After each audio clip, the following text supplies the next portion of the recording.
আসসালামু আলাইকুম। শীতকাল মানেই হচ্ছে প্রচুর পরিমাণে শাকসবজি, আর এই সিজনে গাজরটা যেহেতু প্রচুর পরিমাণে পাওয়া যায়, সো আমিও বানিয়ে ফেললাম গাজরের হালুয়া। প্রথমে গাজরগুলোকে পরিষ্কার করে ছিলে নিয়েছি, এরপরে ধুয়ে একটি গ্রেটার দিয়ে আমি গাজরগুলোকে কুচি করে নিয়েছি।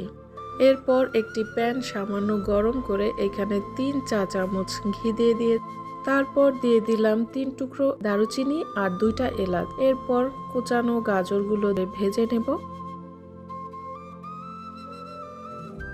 কিছুক্ষণ ভেজে নেওয়ার পর এখানে আমি দিয়ে দিচ্ছি 2 কাপ পরিমাণ দুধ। অনেকটা ঘন করা ছিল, সর সহই আমি দুধটা দিয়ে দিয়েছি।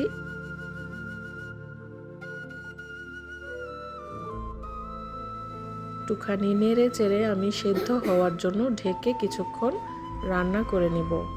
গাজরগুলো সেদ্ধ হয়ে গেলে এখানে আমি 1.5 কাপ পরিমাণ চিনি দিয়ে দিয়েছি। এখন অপেক্ষা করব চিনিটা গলে আসার আগ পর্যন্ত। চিনি দেওয়ার পরে কিন্তু বেশ খানিকটা পানি উঠে যাবে।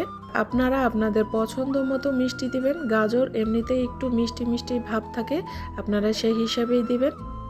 গাজরের গায়ে লেগে থাকা পানিটা যখন শুকিয়ে আসবে, এখন আমি এখানে দিয়ে দিচ্ছি কাজু, পেস্তা আর কাঠবাদাম কুচি। আপনারা আপনাদের পছন্দ মতো দিয়ে নেবেন।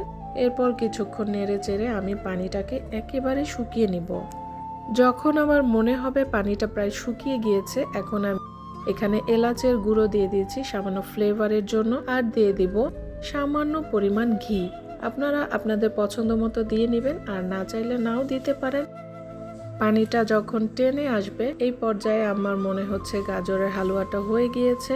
প্রতিটি রান্নাতেই সবাই সবার নিজস্বতা অনুযায়ী রান্না করে।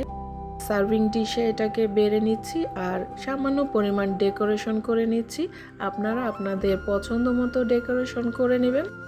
আর এভাবেই তৈরি হয়ে গেল ভীষণ মজার গাজরের হালুয়া। সবাই ভালো থাকবেন। আল্লাহ হাফেজ।